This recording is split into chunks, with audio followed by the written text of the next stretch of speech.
dashur teleshikues, ju përshëndes, po fillojmë lajmet në televizionin 4+.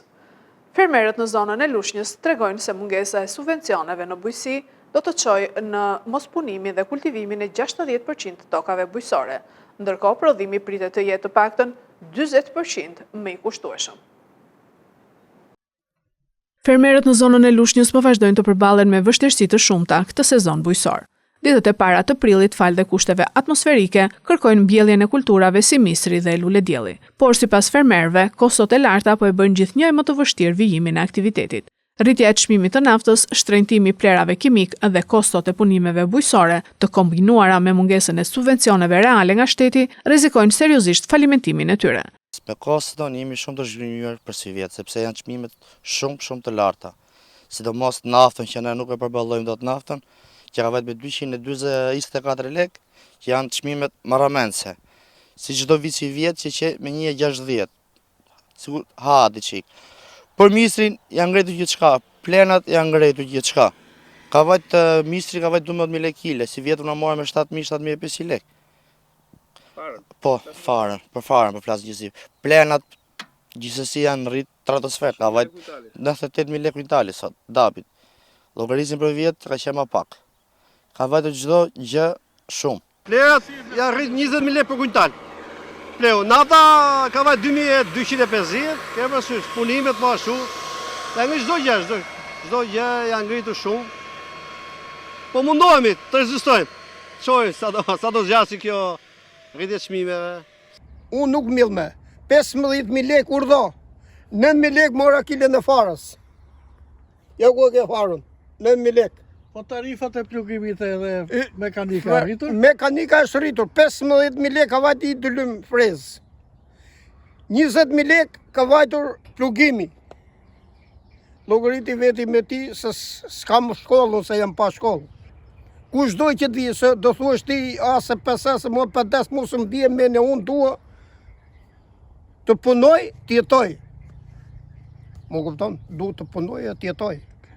Jo, hajde bëj ti vete sap, i me nuk po i flas. Po subvencione keni marrë ndihmë nga shteti? Asgjë. Pse, a keni aplikuar? Ku që të aplikosh? Aplikuam vjetë për naftën, na dhanë 200.000 lekë. Asgjë tjetër. Mungesa reale e subvencioneve në bujqësi dhe burokracia për plotësimin e kushteve që në realitet nuk plotësohen dot nga fermerët do të çojë në braktisjen e punimeve dhe kultivimit të tokave, ku sot mbi 60% e tyre janë djerë e të papunuara. Ndërkohë edhe për ata që kanë investuar, prodhimi pritet të jetë të paktën 40% më i kushtueshëm. Kjo i vendos fermerët vendas në një pozicion të pafavorshëm në treg përballë produkteve të importit, të cilat shpesh shiten më lirë. Sot në kuvent, mazhoranca rrëzoi kërkesat e Partisë Demokratike. Deputetët Braçe dhe Blushi bën interpelancë me ministrin e bujqësisë për fermerët. Deputeti Korreshi ironizoi ministren e shëndetësisë.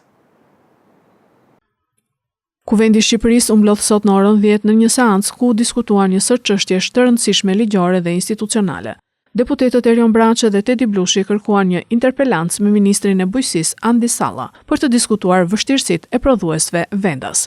Nga dhjetori deri në fund të muajit mars, sipas përgjigjeve zyrtare të AKU-s administruar nga unë me firmë vula, mund t'ja vënë në dispozicion, mi keni kthyer edhe ju një pjesë të tyre prapë mi keni dhënë mua. Rezultojnë vetëm 5 mostra të marra. Një në Dimal, më saktë në Moravë të Bashkisë Dimal, dhe në krahun tjetër 4 të tjera të marra në zonën e Lushnjës dhe Divjakës. Nga këto mostra kemi vetëm 3 raste me aflatoksin. 3. Tani, të vini këtu e të më thoni që nuk duhet unë të nxis fshatarët që të prodhojnë me aflatoksin, nuk më shkon, nuk më ecën kjo gjëja, se nuk po nxis. Përkundrazi, fushata që unë ndërmor në territor, nga kompanit dhe në media, po prap nga kompanit, ka dëmtuar rënd produktin e bujqve. Ju nuk po testoni durimin e një deputeti. Ju po testoni durimin e të gjithë atyre fermerëve që sot po mësyn para dyerve të ministrisë. Tani çfarë kuptimi ka, vjen sot ministri, do bëni një interpelant për qumshin. Për cilin qumësh? Për qumshin plur të Serbisë që ka përmbytur tregun. për cilin qumësh kur i shfarosët gjysmat e krerëve të baktisë. Në fermën kontrollohet ushqimi i kafshëve, kushtet e mbashtimit dhe higjiena. Në pikat e gumullimit kontrollohet cilësia e qumshit të dorëzuar. Në përpunim verifikohen proceset teknologjike të standarde higjiene sanitare. Në treg kontrollohet produkti final. Gjatë vitit 2025 janë analizuar 32 mostra për aflatoksinën M1 në qumësht, nga të cilat 13 kanë rezultuar jo konform. Por gjitha rastet jo konform janë vendosur masa administrative, janë bllokuar produkte, kryesisht mijëra litra qumësht dhe 10 kilogram produkte të përpunuara, të cilët është ndjekur gjumshmëria dhe në fermë. Deputeti i Partisë Demokratike Sajmir Korreshi ka ironizuar ministren e Shëndetësisë Evi Sala, pasi opozita kërkon interpelancë me të prej kohësh, por ministrja nuk i është përgjigjur kërkesës. Mirë, to interpelancat tona nuk i keni fut të xheru për t'i zjerë. Problemi është mirë se kemi bë merak. Ore, pyetja tjetër është, e di ajo që është ministre apo se di? Se nuk mund braktiset kuvendi i Shqipërisë kështu. E treta, nuk pret smundja si thot ministrja në fjalët e veta në fund vitit, brenda këtij viti. Nuk pret.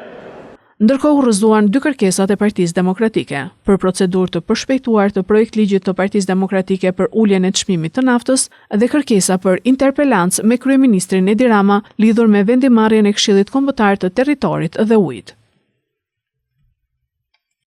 Drejtoria Vendore e Policisë Fier njofton se në 24 orët e fundit ka arrestuar dhe proceduar 5 shtetas për vepra të ndryshme penale. Drejtoria Vendore e Policisë Fier njofton se në 24 orët e fundit, specialistët e sektorit të qarkullimit rrugor Fier arrestuan shtetasit. BM, 37 vjeç, banues në Roskovec, pasi nuk i është bindur urdhrit të punonjësit të policisë për të ndaluar automjetin dhe gjatë largimit, ka përplasur një automjet të parkuar me pasojë dëme materiale. Pas ndalimit nga kryerja e testit të alkoolit, ai rezultoi në gjendje të dehur. 37 vjeçari po merr mjekim në spital dhe është jashtë rrezikut për jetën. Dhe AM, 50 vjeç, banues në Fier, pasi u kap duke drejtuar automjetin në gjendje të dehur. Gjithashtu këta specialist referuan materialet në prokurori, ku nisi procedimi penal për shtetasit IM, banues në Fier, pasi me motomjetin që drejtonte në gjendje të dehur dhe pa leje drejtimi, ka përplasur një automjet me pasojë dëme materiale. E të 40 vjeç, banues në fshatin Frataj Mallakastër, pasi duke drejtuar pa leje drejtimi një motomjet pa targa, ka humbur kontrollin dhe si pasojë motomjeti ka dalë nga rruga. Nga aksidenti u dëmtua lehtë shtetasi e të. Specialistët për hetimin e krimeve të Komisariatit të Policisë Fier referuan materialet në prokurori ku nisi procedimi penal për shtetasin IM, 58 vjeç, banues në Fier, pasi ka ushtruar dhunë ndaj vëllait të tij i cili u pajis me urdhër mbrojtjeje. Materialet procedurale ju referuan prokurorisë së Fierit për veprime të mëtejshme.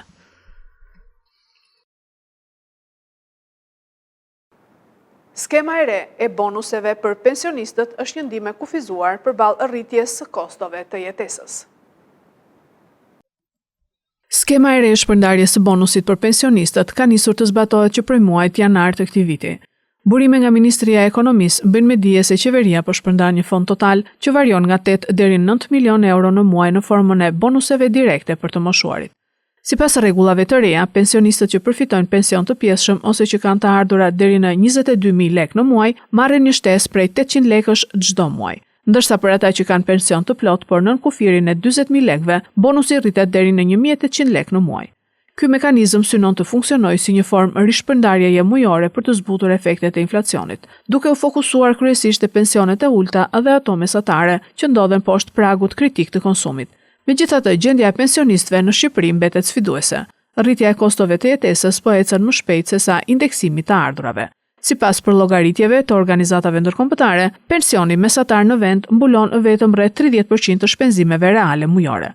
Në këtë kontekst, bonusi prej 8.000 deri në 1.800 lekë konsiderohet një ndihmë e kufizuar që nuk garanton përballimin e plotë të nevojave mujore për një pjesë të madhe të moshuarve.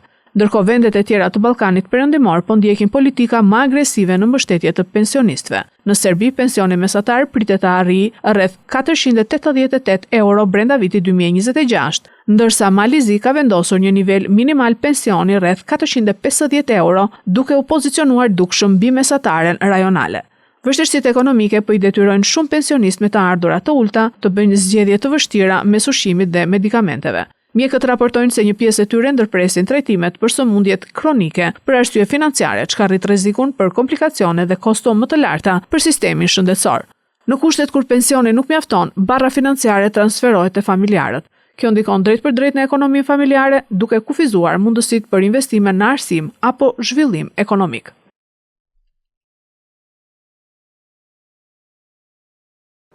Presidenti Trump kërcënon NATO-n se do të tërheqë trupat nga vendet që nuk e ndihmuan. Wall Street Journal raporton se Shtëpia e Bardhë po përgatitet të hakmerret ndaj vendeve të NATO-s, të cilat sipas presidentit Donald Trump nuk i ndihmuan Shtetet e Bashkuara dhe Izraelin gjatë konfliktit me Iranin. Plani parashikon sipas artikullit largimin e trupave amerikane nga vendet anëtare që nuk konsiderohen bashkëpunuese dhe spostimin e tyre drejt vendeve që kanë treguar mbështetje më të madhe. Ekspertët nënvizojnë se kjo nuk është një tërheqje totale nga NATO, e cila sipas ligjit nuk mund të ndodhë pa miratimin e Kongresit, por një zhvendosje selektive e forcave amerikane brenda aleancës. Më herët Trumpi e shfaqi sërish pakënaqësinë e tij dhe e kritikoi NATO-n pas një takimi me dyert të mbyllura në Shtëpinë e Bardhë me sekretarin e përgjithshëm Mark Rutte. Në një postim në platformën e tij, Truth Social, presidenti amerikan shkroi se NATO nuk ishte aty kur ne kishim nevojë dhe nuk do të jetë aty nëse na duhet sërish. Vetë Rutte nga ana e tij e përshkroi takimin për CNN si shumë të hapur dhe shumë të sinqert, edhe pse me mosmarrveshje të dukshme. Detajet e bisedës nuk u bën të ditura, por takimi kishte si qëllim bindjen e presidentit se qëndrimi i SBA-s në NATO është në interes të Shteteve të Bashkuara, vetë dhe të aleatëve. Trump ka kërcënuar javët e fundit se do të tërhiqet nga aleanca transatlantike me 32 vende, duke shtuar tensionet brenda saj. Këto ishin lajmet tona për sot. Lajmet i gjeni dhe në internet në website-in 4plusmedia.tv. Bashkë mirupafshim.